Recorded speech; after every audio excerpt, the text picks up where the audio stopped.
Bonjour et bienvenue dans cet épisode bonus puisque je fais partie avec plus ou moins 300 podcasteurs de l'aventure du podcaston. Pendant 7 jours, on se mobilise pour mettre en avant le monde associatif.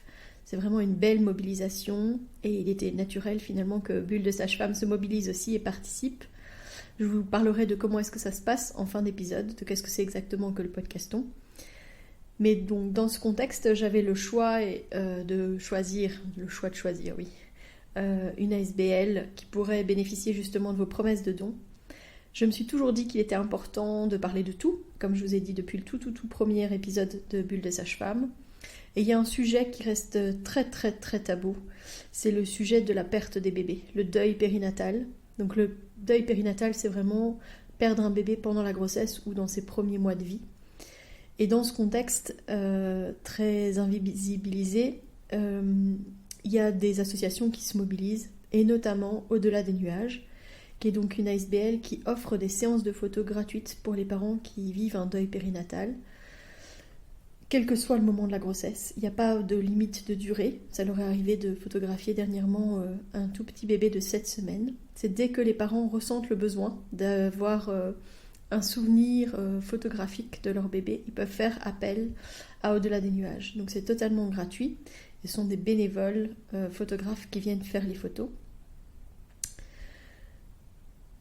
J'ai donc eu la chance de passer un moment avec Anne-Astrid De Vos, coordinatrice de l'ASBL. Je vais vous partager en fait l'interview que j'ai fait d'elle aujourd'hui.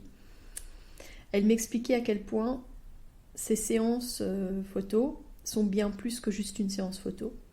C'est un moment d'intimité passé avec leur bébé. C'est un moment où les parents se réapproprient en fait ce bébé parti trop tôt. Vous allez voir, il y a certains moments qui mènent à beaucoup d'émotions. Anne-Astrid est aussi néerlandophone et elle a fait l'effort de faire cette interview entièrement en français, donc ne lui en voulez pas si elle se trompe de pronom ou si au niveau de sa prononciation il y a un ou deux petits couacs.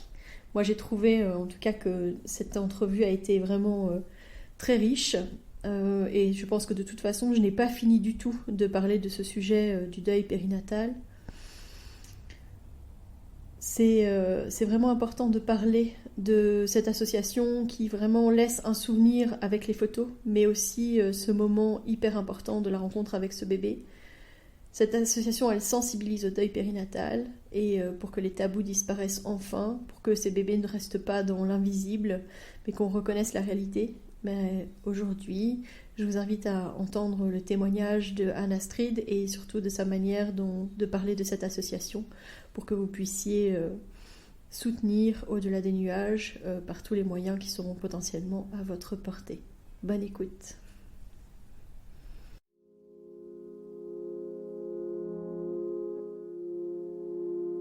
Bienvenue dans Bulle de Sage-Femme, le podcast qui déconstruit les croyances, démystifie les peurs sociétales, redonne toute sa place à la physiologie des femmes qui savent enfanter dans leur pleine puissance, mais aussi des bébés qui savent se mettre au monde. Ici, vous profiterez de l'expertise de sages-femmes pratiquant en dehors des hôpitaux, des accouchements à domicile ou en maison de naissance. Nous souhaitons que vous trouviez les outils, les informations pour que vous puissiez être les acteurs de la naissance de votre bébé, et ce quel que soit le lieu où vous avez décidé de l'accueillir. Mon nom est Mélissa Chambard, sage-femme, maman de 5 enfants. À chaque épisode, je vous partagerai mes astuces, mes bons plans, mon expertise, des anecdotes, mais aussi des témoignages de parents, de sages-femmes et des rencontres inspirantes autour de la périnatalité, dans la bienveillance, la force, la puissance. Allez, vas-y.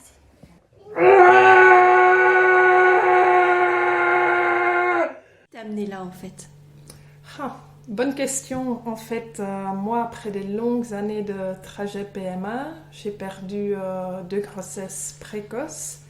Et ma 3e grossesse, les médecins, je suis arrivée aux urgences, je perdais énormément de sang, j'avais des petites contractions. Et là, le médecin de garde m'a dit « Mais madame, vous savez ce que c'est ? C'est votre 3e fausse couche. » Déjà là, pour moi, ce manque d'empathie, c'est la manière froide de me dire ça, aussi l'association essaye d'éviter ce mot fausse couche. Il n'y a rien de faux. Déjà, la femme se culpabilise tellement, elle se pose plein de questions. Qu'est-ce que j'ai fait de mal? Qu'est-ce que j'aurais pu faire pour ne pas perdre ce bébé?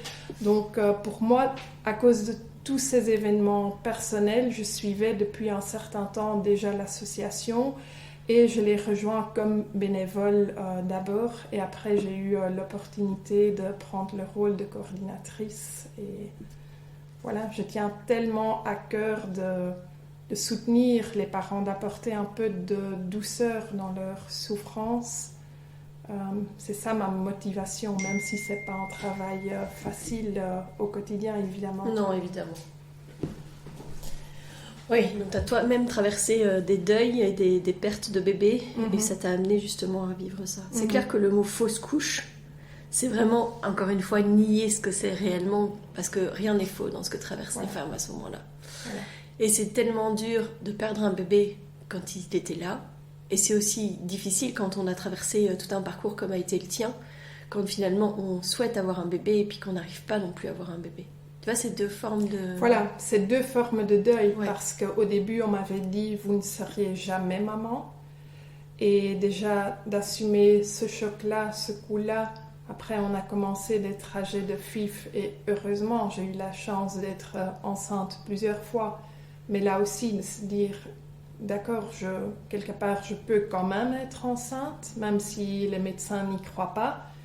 Mais après de 2 fois perdre ce bébé, quelque part, tu te dis, ils ont raison, je ne serai jamais maman. Parce que je n'arrive pas à garder...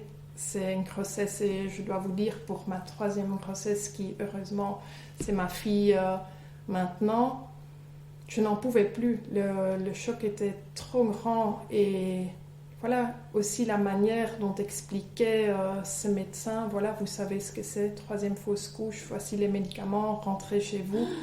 Donc il partait directement du principe que vous perdiez le bébé alors que ce n'était pas le cas. Oui, comme c'était une FIF, elle me disait voilà, il n'y a pas d'embryon, tandis que je savais bien à quel moment on a eu le transfert d'embryon, donc il devait y avoir le bébé. Mais il disait non, il n'y a plus, c'est parti, vous rentrez chez vous, c'est fini la grossesse. Et heureusement, dans l'hôpital de l'UZN Bruxelles, j'étais bien suivie pour tout le trajet PMA. 2 jours après, j'ai eu un rendez-vous là et on a pu entendre le battement bébé. de cœur. Oh. Tu n'as pas écouté du coup à ce moment-là. Tu n'as pas écouté ces médecins qui t'ont dit qu'il fallait prendre les médicaments et que c'était terminé parce que là. Non. En plus, c'était le réveillon, donc j'avais l'impression de déranger ce service des gardes. Et comme je savais, voilà, j'ai une bonne équipe qui me suit à l'UZN Bruxelles, je vais y aller le lendemain, je vais les appeler. Et donc le 2 janvier, j'ai eu mon rendez-vous très tôt le matin, je pense à 8h. On a entendu le battement de cœur et voilà, la grossesse était repartie. Mais très très dure à vivre mentalement surtout. Roller coaster, hein, t'es très bas et puis tu remontes. Oui, puis après, absolument. Tu vagues... avec des peurs, des doutes tout le temps, quoi. Pas seulement pour moi, mais mon mari aussi. Il a énormément souffert aussi à ce moment-là. Moi, j'ai pas voulu prendre ces médicaments.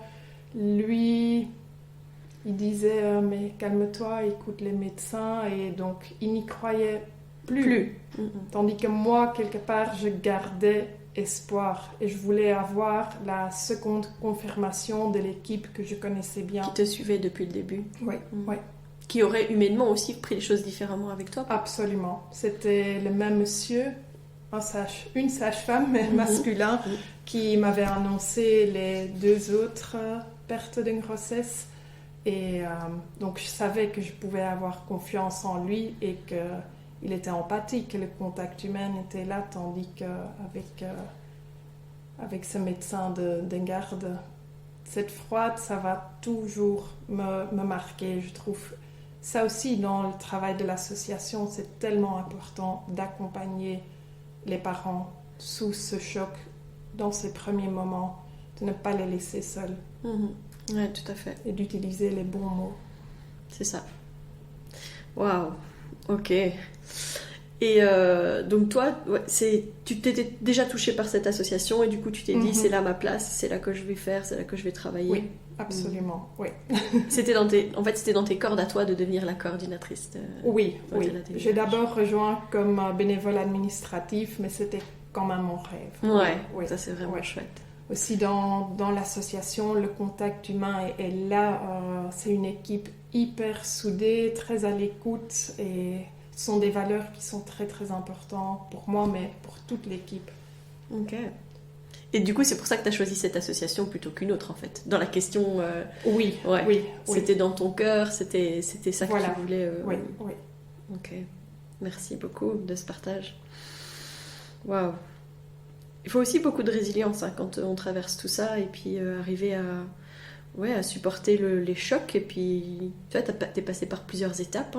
Savoir que tu n'allais peut-être pas pouvoir avoir d'enfants, et puis perdre tes bébés, et puis en plus te heurter... à une manière de prendre en charge ces situations-là, finalement, qui déshumanisent quelque chose qui est pourtant tellement... c'est plus qu'intime, je veux dire, penser porter la vie, et puis qu'on vous annonce à un moment donné, ah ben non, c'est fini, vous le savez bien, pourquoi est-ce que vous acharnez? C'est d'une violence inouïe, en fait. Absolument.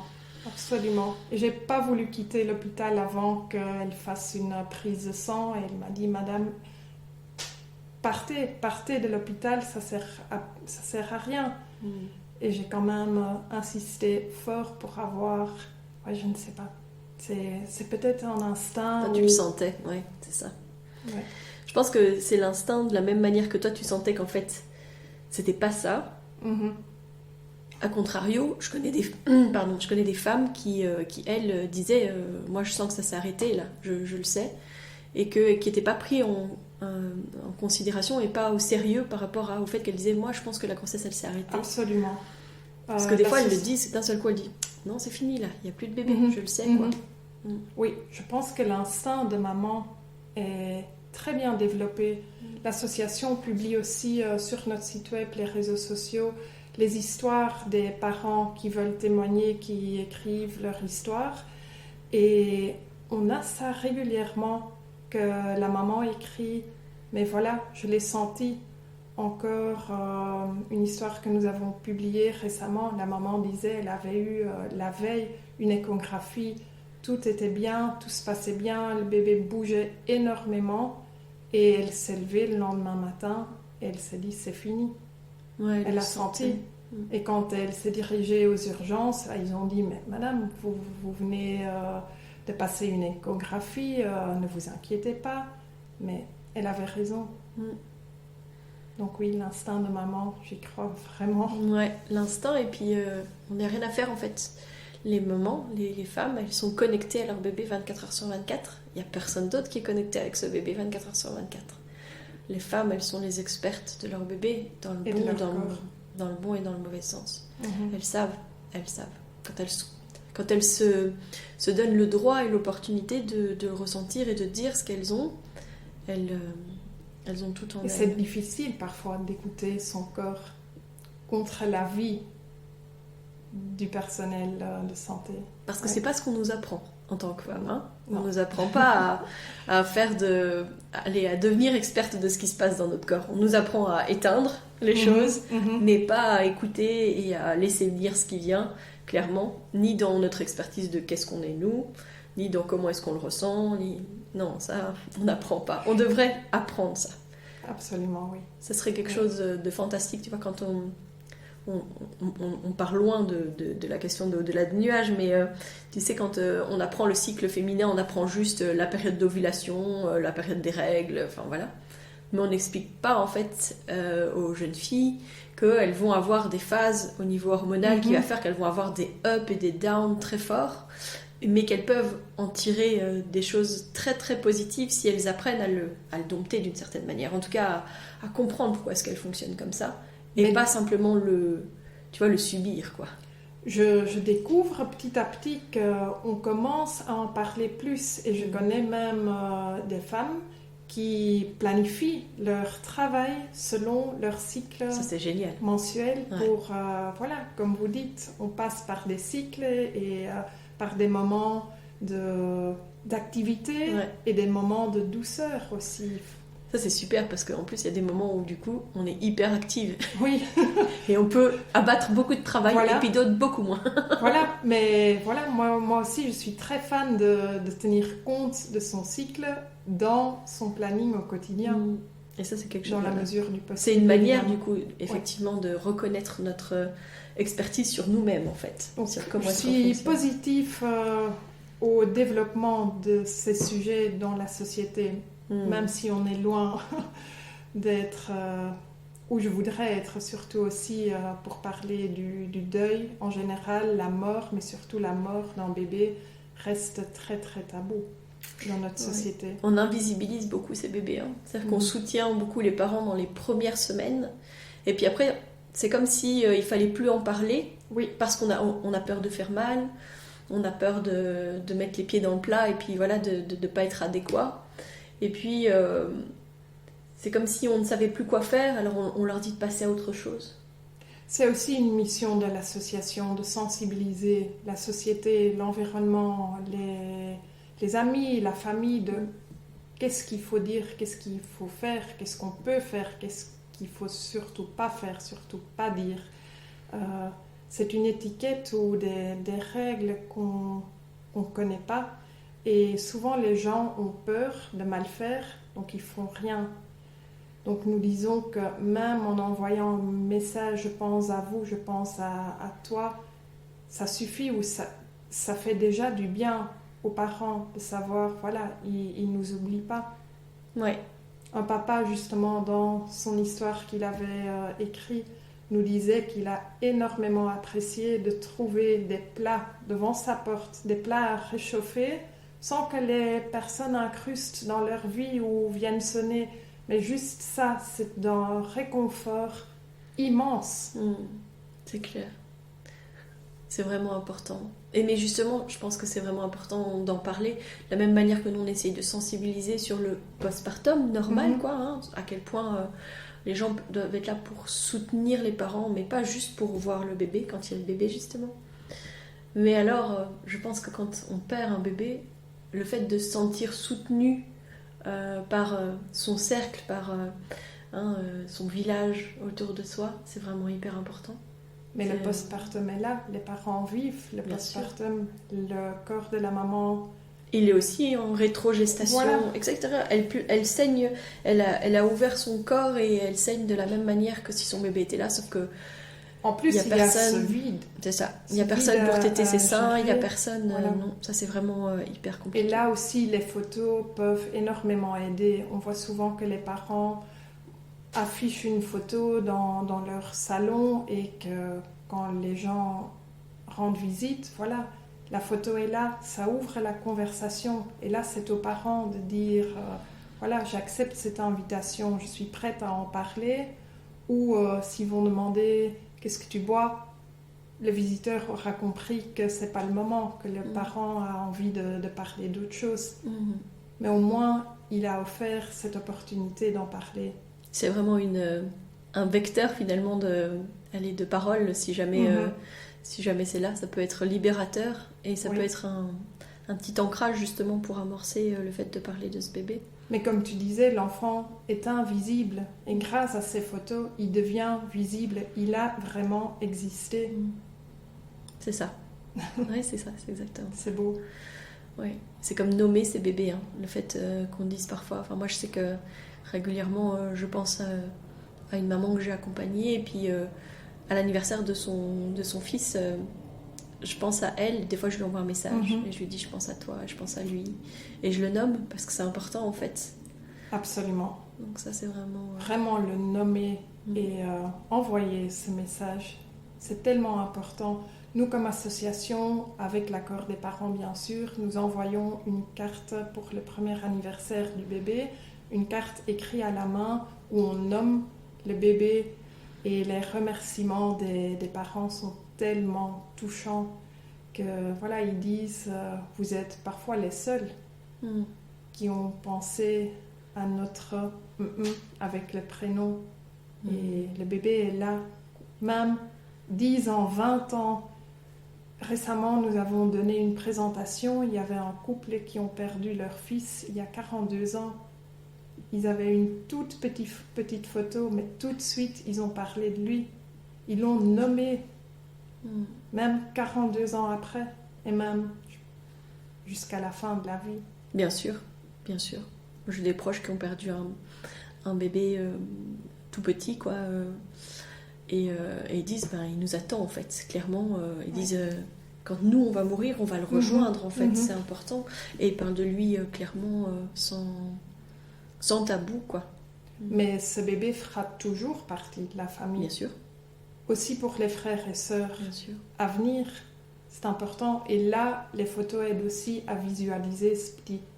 Et souvent, on voit que la petite sœur d'après ou le petit frère, il dit « Ah ouais, mais il me ressemble, j'ai le même nez, j'ai les mêmes oreilles. » Ah oui. Et le bébé, il fera partie à l'éternité de cette famille. Ouais.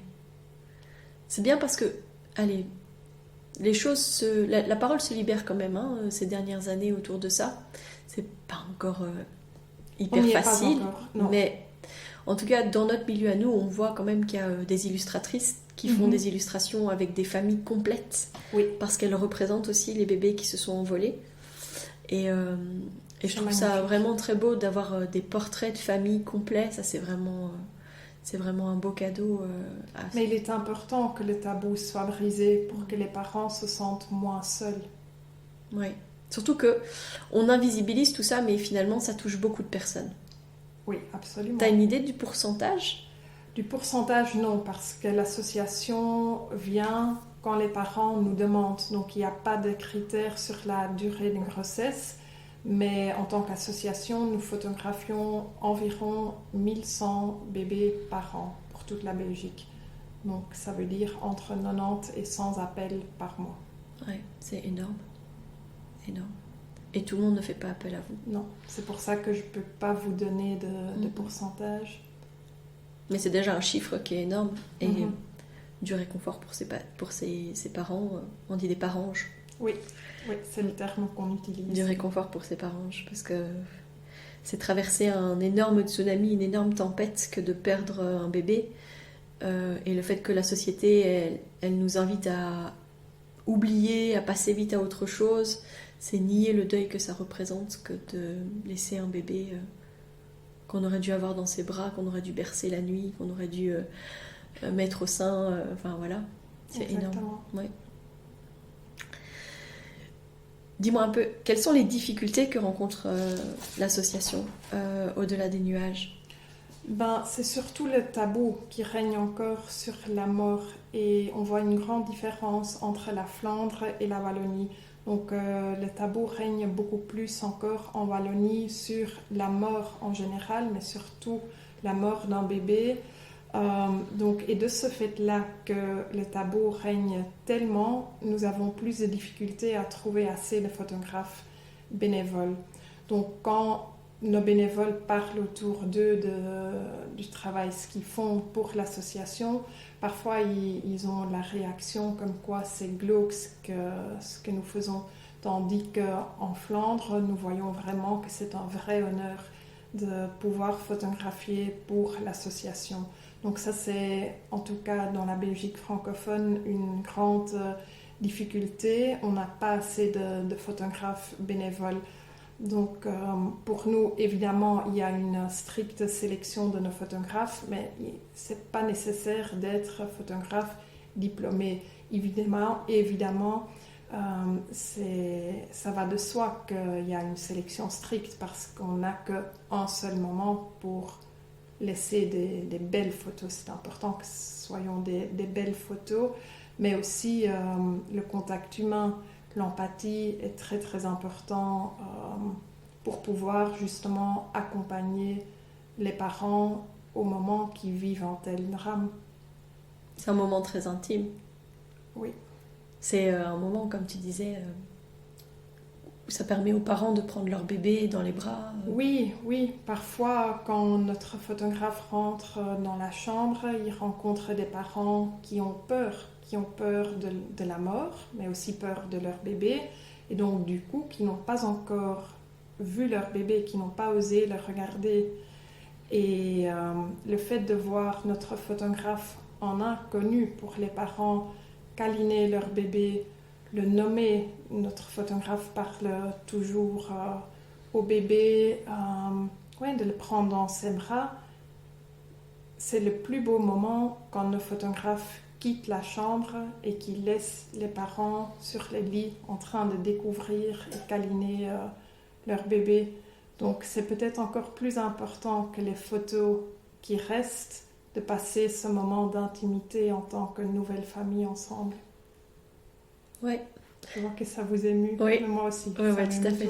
Ça me donne la larme à l'œil de penser à ces moments-là et au fait qu'effectivement ce soit une possibilité pour eux de vivre différemment encore ces moments-là. Et que ça reste des moments qui vont être ancrés en eux, quoi. Il reste les photos, mais le fait d'avoir pris ce temps avec leur bébé, c'est vraiment important. Nous proposons aussi aux sages-femmes, dans la mesure du possible, de proposer aux parents de donner le bain au bébé.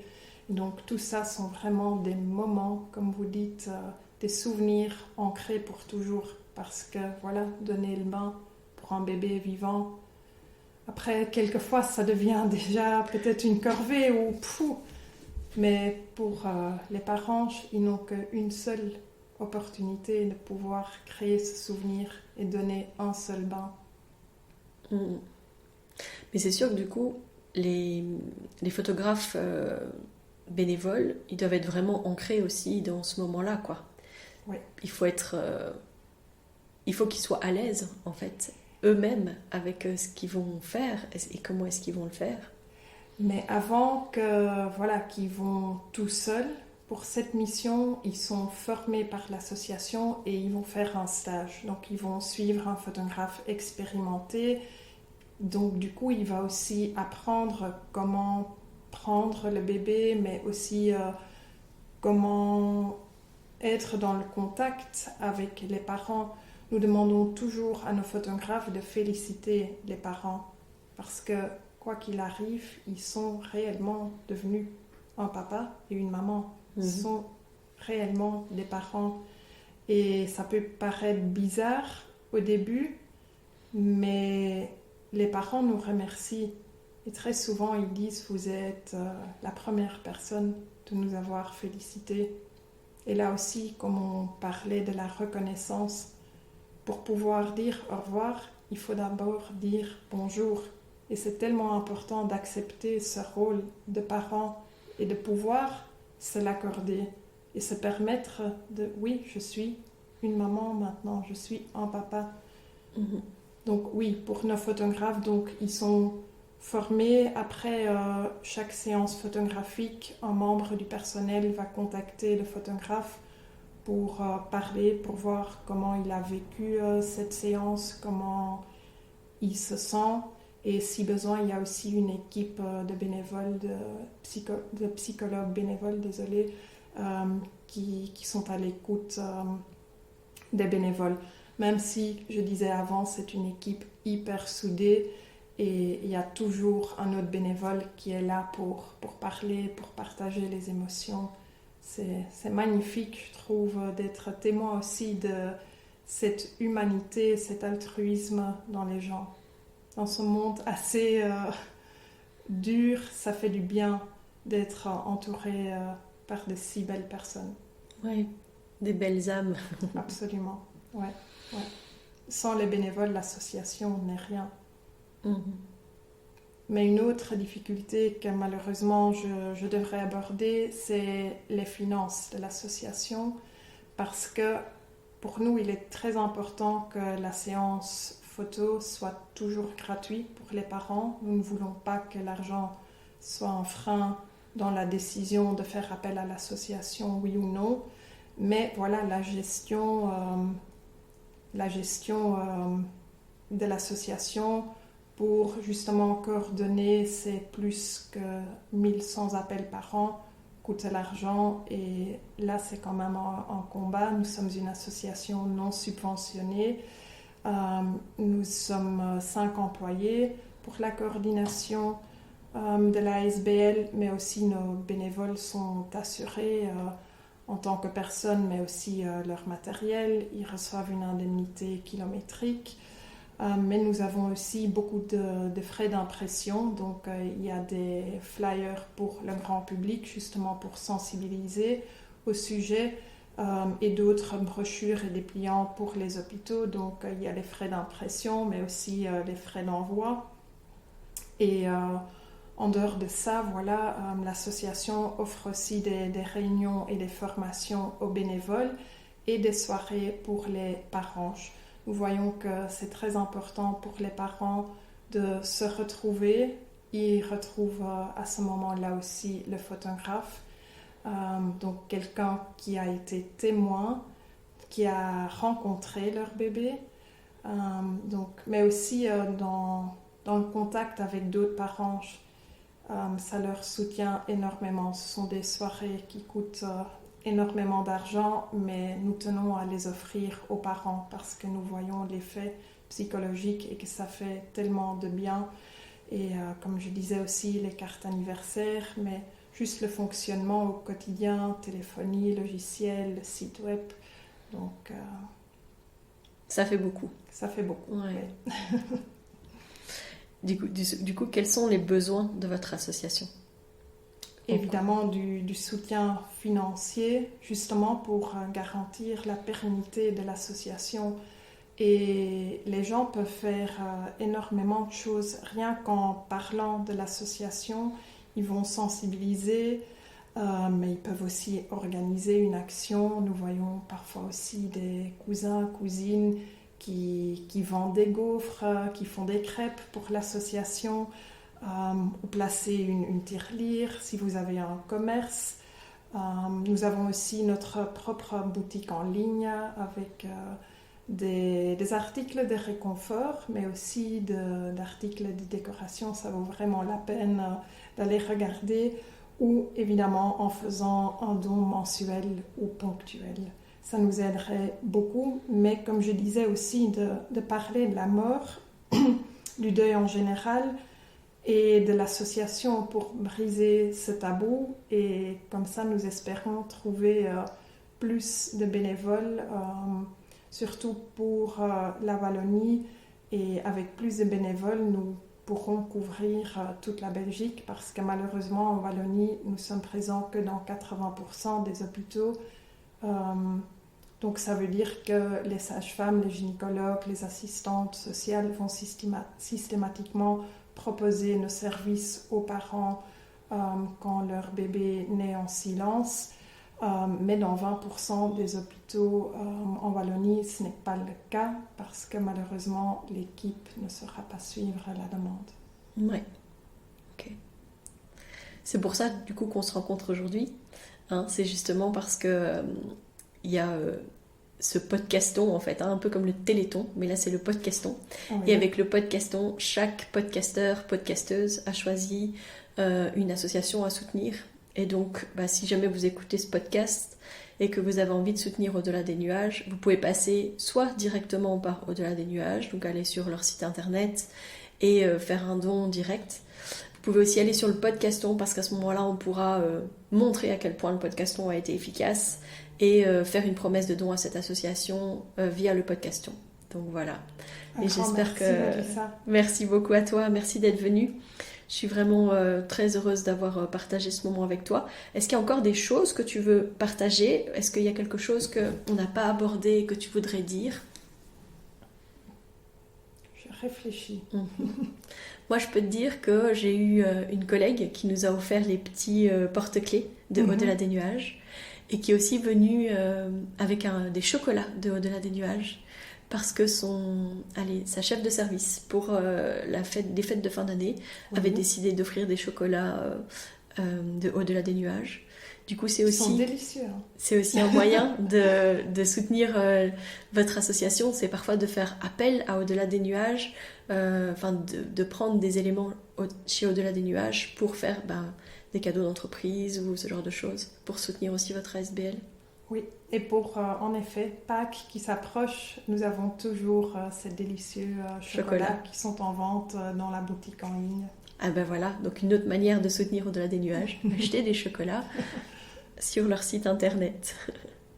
Parfait, c'est Merci. Bon. Merci à toi, et au plaisir, en tout cas, de pouvoir rééchanger si jamais à un moment donné on en a besoin, Avec et de plaisir. te re-rencontrer et de rééchanger avec des professionnels autour de ce sujet délicat, mais ô combien important. Merci Mélissa. Voilà, c'était un épisode bien fort en émotion. Je ne sais pas si vous l'avez ressenti aussi, mais on touche évidemment à un sujet qui est fort en émotion. Pas facile des fois d'aborder ce sujet-là, mais c'était pour ça aussi que c'était important d'en parler. En tout cas, je voulais rappeler, parce que souvent on ne le sait pas, mais si jamais vous vivez un arrêt de grossesse, vous pouvez toujours faire appel à une sage-femme. Donc les sages-femmes, elles sont habilitées à suivre ça, parce que souvent ce sont des événements et des moments qu'on vit seul, alors qu'on a très peu d'informations. C'est-à-dire que quand on vous donne un médicament, on vous dit juste oui, vous revenez si jamais vous saignez de trop.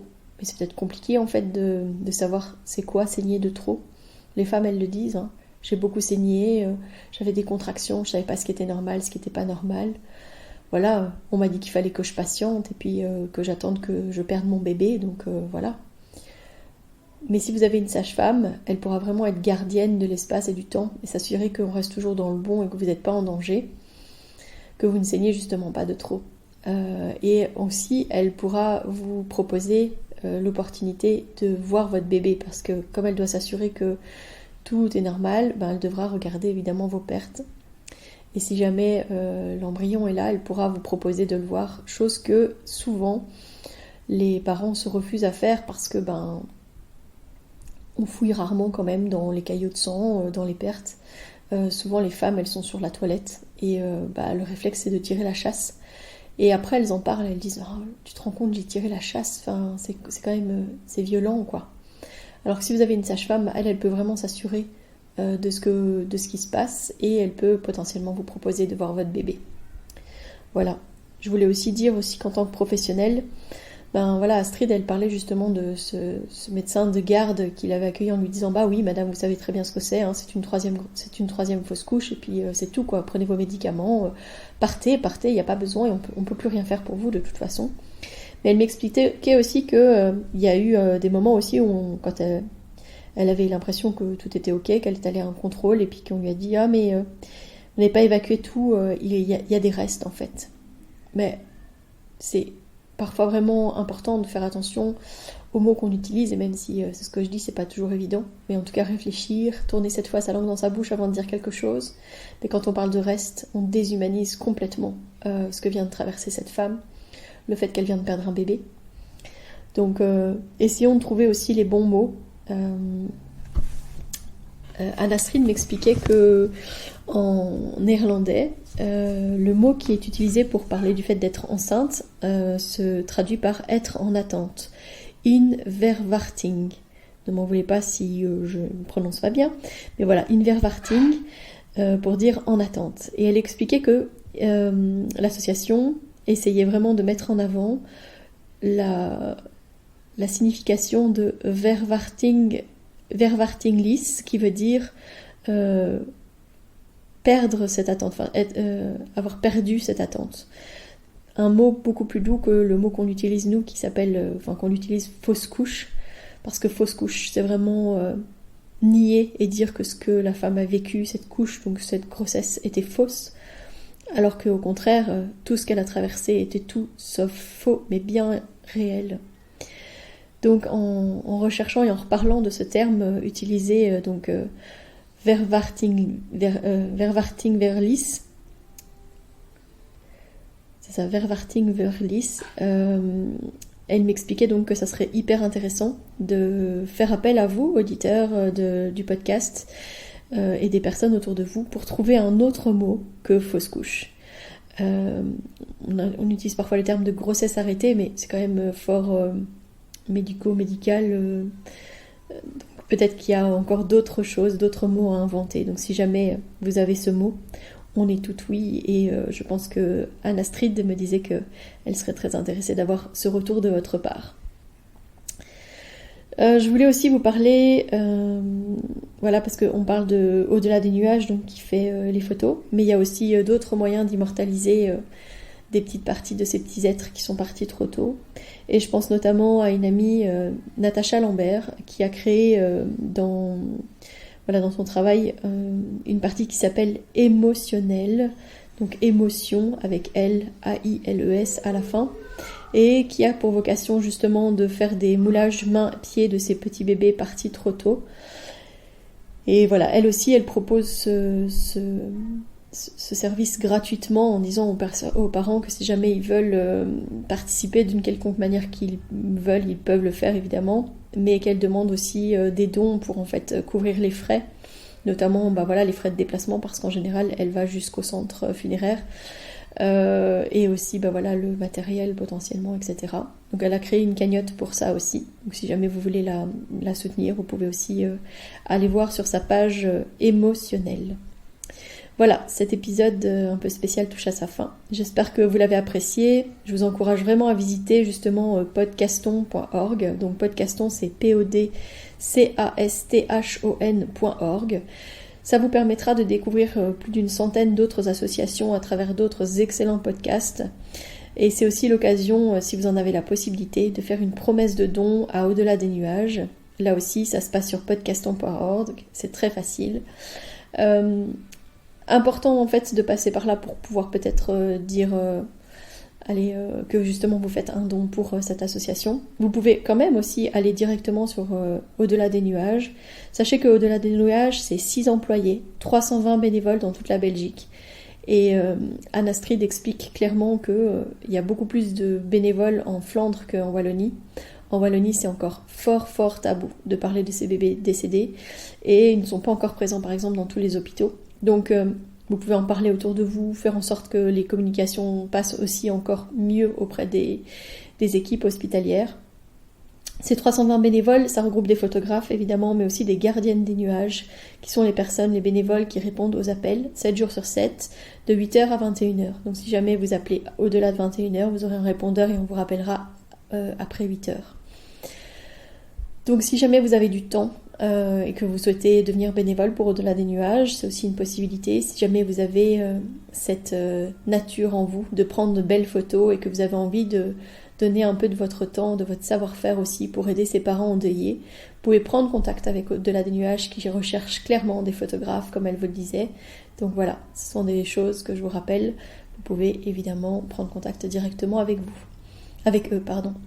Anne Astrid, elle a eu une expression qui m'a fort touchée quand justement on parlait de ce besoin de bénévoles et des bénévoles qui sont actuellement dans l'association. Et elle me disait, les bénévoles sont des personnes en or. Voilà. Je vous remercie et je vous dis à la semaine prochaine et merci pour cette écoute, pour ce podcaston, pour cet épisode particulier.